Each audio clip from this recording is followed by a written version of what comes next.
Welcome to my channel. दोस्तों, आज हम बात करने वाले हैं एक आईपीओ के बारे में जो कि बहुत टाइम से अवेटेड था। बहुत टाइम से लोग इसका वेट कर रहे थे। अगर आपने आईपीओ का न्यूज़ पढ़ा हो या फिर आप आईपीओ के बारे में थोड़ा सा ट्रैक भी रखते हो, you would have seen that there were lot of discussions going on कि ये रेलवे का या फिर गवर्नमेंट ऑफ इंडिया कह लीजिए, गवर्नमेंट ऑफ इंडिया की तरफ से एक बहुत बड़ा आईपीओ ये आने वाला है। ये दिसंबर में बहुत ज़्यादा र्यूमर में था एंड दिसंबर में कहीं ना कहीं आपको ये इसका लिस्टिंग या फिर इसके थोड़ा बहुत क्रेडेंशियल्स कब से आने वाला है, कितना साइज़ होने वाला है, कितना अमाउंट होने वाला है, बहुत सारे इन्फॉर्मेशंस आए थे। बट बहुत सारा स्पेक्यूलेशंस और बहुत सारा कैलकुलेशंस एंड फाइनली ये सब होने के बाद में आज IRFC ये जो आईपीओ है जिसके लिए हम बहुत टाइम से वेट कर रहे थे, Indian railway finance corporation limited, basically ये इंडियन रेलवे के सेम अम्ब्रेला के अंडर ही है एंड कहीं ना कहीं ये government of India over owned है। तो डेफिनेटली इसमें इन्वेस्टमेंट करना तो बनता ही है, क्योंकि आपने इससे पहले IRCTC का आईपीओ आपने देखा है जब वो लिस्ट हुआ था कितना मल्टी बैगर रिटर्न बना के दिया था। जिन लोगों ने अभी तक होल्ड करके भी रखा है उन्होंने अच्छा खासा पैसा बनाया। इनफैक्ट अगर आपको आईपीओ का अलॉटमेंट नहीं भी मिलता है, लिस्टिंग पे भी जिन्होंने खरीदा है उन्होंने भी अच्छा पैसा बनाया है। ये एक सस्ती भाव वाली कंपनी है, तो अगर आईपीओ में एलोकेशन नहीं भी मिलता है तो फ्यूचर में भी आप इजीली इसको अफोर्ड कर पाओगे। तो चलिए आगे बढ़ते हैं, इस वीडियो में जान लेते हैं ये आईपीओ है क्या, ये कंपनी का बिजनेस क्या है, ये जो रेलवे है रेलवे के कौन सा सेक्शन को ये कैटर करती है। इसके अलावा सबसे इंपॉर्टेंट चीज़ ये भी हम देख लेंगे कि अभी ग्रे मार्केट प्राइस में क्या चल रहा है। तो अगर आप कुछ पैसे इसमें इन्वेस्ट कर रहे हैं, आपको लॉटरी में नाम आपका आता है, if you get allocations then आपको कितना मुनाफा मिल सकता है। बिकॉज आईपीओ आपको पता है कि 1-2 हफ्ते का ही टाइम जोन होता है, 2 हफ्ते के अंदर में इसका रिजल्ट निकल जाता है, पैसे भी अनलॉक हो जाते हैं। आपको अगर एलोकेशन मिलता है तो आप लिस्टिंग के दिन गेन बुक करके बेच भी सकते हो। तो शॉर्ट टर्म में पैसे कमाने का बहुत अच्छा तरीका है। तो चलिए देख लेते हैं कि किस तरह से आपको इस पर पार्टिसिपेट करना है एंड आप कैसे अप्लाई कर सकते हो। सारे डिटेल्स हम आगे देख लेंगे। तो चलिए आगे बढ़ते हैं। सबसे पहले थोड़ा सा अगर हम इन्फॉर्मेशन देख लें इस आईपीओ के बारे में, तो IRFC वॉज इनकॉर्पोरेटेड इन 1986। तो आप देख सकते हो ऑलमोस्ट 14-15 साल पुरानी कंपनी है।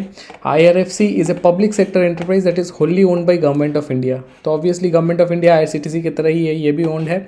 IRFC is primarily engaged in financing the acquisition of rolling stock assets, leasing of railway infrastructure assets and lending to entities under the ministry of railway.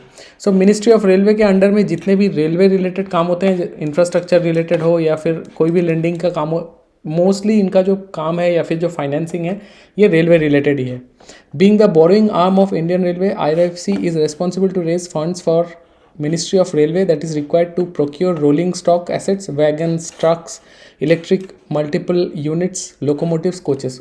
तो रेलवे रिलेटेड जितने भी आइटम्स होते हैं उन्हीं को प्रोक्योर करने के लिए ये अपना बिजनेस का काम करते हैं। तो basically this is the financing arm of IRCTC जैसा कि वो केटरिंग कंपनी है, आपको जो भी खाना वाना मिलता है, जो भी कपड़े वगैरह या फिर जो टॉवल्स वगैरह, जो लिनन वगैरह आपको ट्रेन पे मिलते हैं, वो सारे जो आपको एडिशनल सर्विसेज जो प्रोवाइड करते हैं वो IRCTC प्रोवाइड करती है।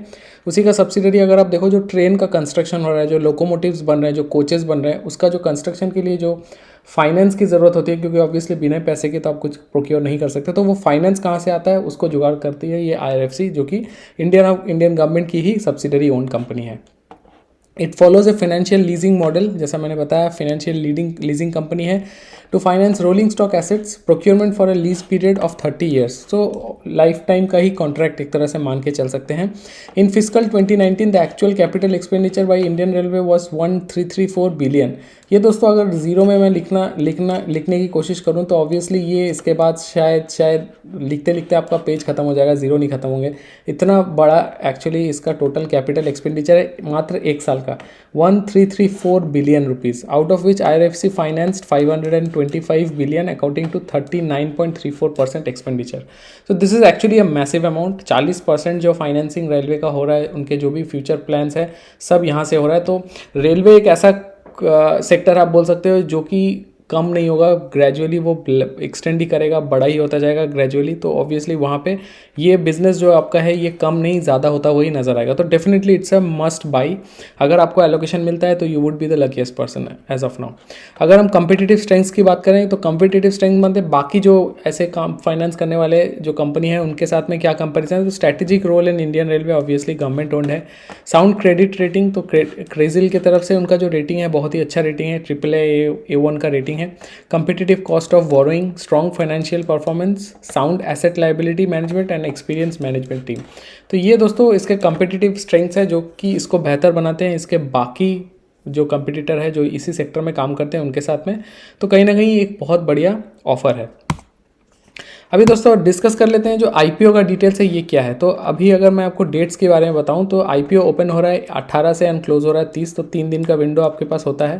तो मंडे से लेके मंडे, ट्यूसडे, वेडनेसडे अगले हफ्ते, ये 3 दिन का आपका विंडो है। अगर फेस वैल्यू देखें कंपनी का 10 रुपये का फेस वैल्यू रखा है। प्राइस बैंड जो तय किया गया है 25 से 26 रुपये का है। एंड मार्केट लॉट या फिर आप बोल सकते हो एक लॉट मिनिमम आपको अप्लाई करना होगा। Lot size is 575 shares. तो अगर हम इसको मल्टीप्लाई करें 575 को 26 से तो ये अप्रॉक्सीमेटली आपका ये नंबर निकल के आता है 14,950। तो ये एक्चुअली बेस मिनिमम अमाउंट है 14,950 जो अमाउंट आपको लगेंगे एक लॉट एटलीस्ट आईपीओ अप्लाई करने के लिए। आपको पता है रिटेल इन्वेस्टर 2 लाख से ज़्यादा इन्वेस्ट नहीं कर सकता है। तो अगर आप रिटेल इन्वेस्टर हो 2 लाख अगर आप इन्वेस्ट करना चाहो तो मैक्सिमम उसके लिए आप अप्लाई कर सकते हो। उसके लिए आप अप्लाई कर सकते हो मैक्सिमम 13 लॉट। सो 13 लॉट मैंने आपका हो गया नंबर ऑफ शेयर 7475। इसको मल्टीप्लाई करेंगे अगर 26 से तो निकल के आता है 1,94,350। सो ये मैक्सिमम अमाउंट है that you can actually allocate. ये तो प्रोमोटर होल्डिंग है ऑब्वियसली क्योंकि अभी 100% गवर्नमेंट ऑफ इंडिया ओन्ड है। तो आईपीओ से पहले 100% गवर्नमेंट के पास है, आईपीओ के बाद में इट वुड बी 86%। तो इसका मतलब जो आईपीओ है इसमें 14% का स्टेक गवर्नमेंट रिटेल इन्वेस्टर्स को या फिर आप मेरे जैसे जो भी इन्वेस्टर हैं इनको ये वापस दे रही है। अगर हम इसकी बात करें लिस्टिंग तो ये बीएससी एनएससी दोनों में लिस्टिंग हो रही है। अब इशू साइज़ अगर आप देखो तो यहाँ पे इशू साइज़ एक्चुअली दे दिया गया है। तो इशू साइज़ का जो टोटल एक्यूमुलेशन है जो ये 14% जो government of India issue as a IPO allocate कर रही है दैट इज़ 4,633 करोड़। बहुत बड़ा एक मैसिव अमाउंट है। 4,633 करोड़ का जो टोटल ये आईपीओ है that is what government of India is trying to recover from the market. So दोस्तों ये तो डेफिनेटली आपको अप्लाई करना चाहिए। एक से ज़्यादा लॉट अगर आपके पास पैसे हैं तो अप्लाई करना चाहिए क्योंकि अगर आपको ये मिल जाता है तो ये बहुत बम्पर आपको मुनाफा बना के दे सकता है। अभी दोस्तों एक इम्पॉर्टेंट चीज़ आप सब मेरे से पूछते हैं कि फ़ायदा क्या है हमको इन्वेस्ट करके, क्योंकि लिस्टिंग गेन भी मिलना ज़रूरी है। तो लिस्टिंग गेन की अगर बात करें दोस्तों एज ऑफ नाउ जो हमारे पास डेटा है ये देखिए लिस्टिंग जो इसका जो जीएमपी है जिसको हम ग्रे मार्केट प्राइस बोलते हैं या फिर आप बोल सकते हो जो ऑफलाइन मार्केट है वहाँ पे आप देखिए लिस्टिंग एक्चुअली बढ़ता हुआ नज़र आ रहा है आपको। अभी 1.5 से 1.75 से अभी लास्ट 13 तारीख को अभी तक का जो लेटेस्ट डेटा है वहाँ पे जीएमपी 2 रुपया का बता रहा है। 2 रुपया माने ये पर शेयर की बात कर रहे हैं। तो अगर 26 रुपया का शेयर है तो इसका जो लिस्टिंग प्राइस है वो लोग प्रेडिक्ट कर रहे हैं 28 रुपीज़। ऑब्वियसली देखा जाए तो बहुत कम है लेकिन ये एक्चुअली 10% ऑफ द अमाउंट है। तो अगर आपको एलोकेशन मिलता भी है 14,950 जो आप इन्वेस्ट कर रहे हो उसके अगेंस्ट में अगर आपको यही हम मान के चलें अगर जीएमपी भी मिलता है तो मिनिमम गेन जो आपको मिलेगा दैट वुड बी 575 इंटू 2। तो यहाँ पे कम कुछ नहीं तो कम से कम आपको 1,200 रुपये तक का प्रॉफिट हो सकता है जस्ट 1 से 2 हफ्ते के अंदर में 14,000 रुपये इन्वेस्ट करके। हालांकि ये जो जीएमपी प्राइस है that is going to update क्योंकि अभी भी 2 दिन का विंडो है। इसके बाद 14, 15, 16, 17 और 4 दिन का विंडो है जिसमें आपको दिखेगा कि बैक ऑफिस में या फिर आप बोल सकते हो ऑफलाइन मार्केट पे काम होते हुए या फेर बदल होते हुए। तो उस बीच में डेफिनेटली थोड़ा बहुत इसमें मूवमेंट नजर आएगा but at this point of time definitely it's a lucrative deal. अगर आपको जीएमपी की परवाह नहीं है, अगर आपको लगता है कि हाँ जीएमपी में कुछ भी वैल्यू दिखाते हैं उसको आप इग्नोर करके भी चल सकते हैं बट लिस्टिंग गेन के लिए डेफिनेटली इस शेयर में आपको पैसे इन्वेस्ट करना चाहिए। और जिसको नहीं भी मिलता है आई वुड से कि जिस दिन भी इसका लिस्टिंग हो उस दिन आपको कोशिश करना चाहिए कि ओपन मार्केट से ही ज़रूरत हो तो ओपन मार्केट से ही प्रोक्योर कर दिया जाए।